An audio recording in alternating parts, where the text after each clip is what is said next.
আসসালামু আলাইকুম। কি অবস্থা সবাই, কেমন আছেন? আশা করি আল্লাহ সবাই ভালো আছেন। আপনাকে দেশি ভাই আমি ভালো আছি।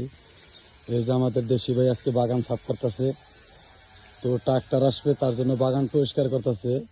এই যে দেখেন, খুব কামের লোক। এই যে দেখেন, এই যে বাগান সাফ করতেছে।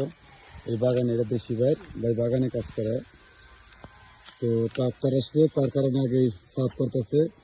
4-5 দিন ধরে সাফ করে দিচ্ছে। এই যে দেখেন, এইভাবে পরিষ্কার করতেছে। এই যে দেখেন, এইভাবে পরিষ্কার করার পরে ট্রাক্টর আসবে, ট্রাক্টরে আলবাবে যেগুলো গাছের কাটা কুটা সব সাফ করা লাগবে। এই যে দেখেন কত পরিশ্রম করতে হয়। দেশের মধ্যে যেমন আমরা বাংলাদেশে বাগান নিরাই, সেরকম বাগান নিরে হইতেছে কাটা কুটা, তারপরেও সাফ করা লাগবে। কি করার আছে ভাই, মালিকের কাজটা করা লাগবে। এই দেখেন, আবার এগুলা গাছের খেজুর পারছে সব কি, এগুলো যে দেখতেছেন এটা বাইরের বাগান। দেখেন কত বড় বাগান, কত পরিশ্রম করতেছে।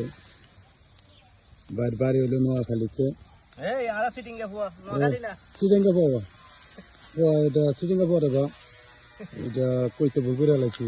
সিডেঙ্গা পাওয়া এই দেখুন, বাংলাদেশের মতো যে গামছা বার্তা দিয়া যে আমরা কামলা দিবা যাই এরকম গামছা মাথায় দিয়ে কামলা দিবার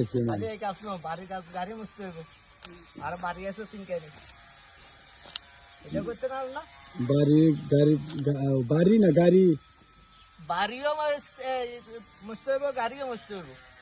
বাড়ি পরিষ্কার করা লাগে। এগুলা করার পরে আবার যাইয়া গাড়ি পরিষ্কার করা লাগবে।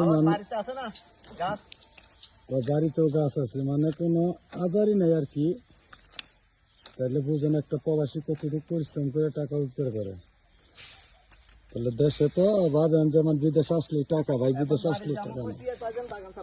এই যে দেখছেন, তাহলে কত পরিশ্রম করে। তাহলে দেখেন একটা প্রবাসী এই যে এইভাবে যে দেখেন সকাল থেকে সাফ করতেছে, তারপরেও আবার 11টার পরে যাইয়া মালিকের বাসা পরিষ্কার করা লাগবে, মালিকের গাড়ি পরিষ্কার করা লাগবে। তারপরে সে না বাসায় যাবে, পাক করবো, গাও গোসল দেবো, খাবো, তারপরে একটু রেস্ট। দেখেন এই যে, তাহলে দেখেন তারপরে কত পরিশ্রম করে মাসে 20-25 হাজার টাকা কামাই করা লাগে।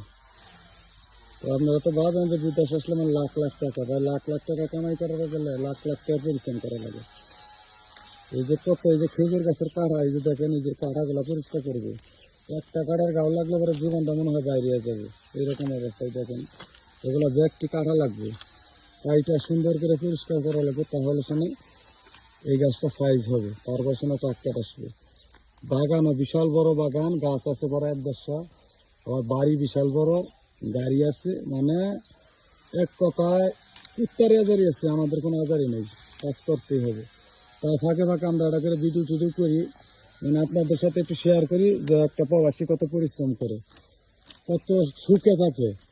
তো যদি আমাদের ভিডিওগুলো একটু হলেও ভালো লাগে, অবশ্যই লাইক শেয়ার কমেন্ট করবেন, আপনাদের মতামত জানাবেন। সবাই ভালো থাকবেন। আসসালামু আলাইকুম।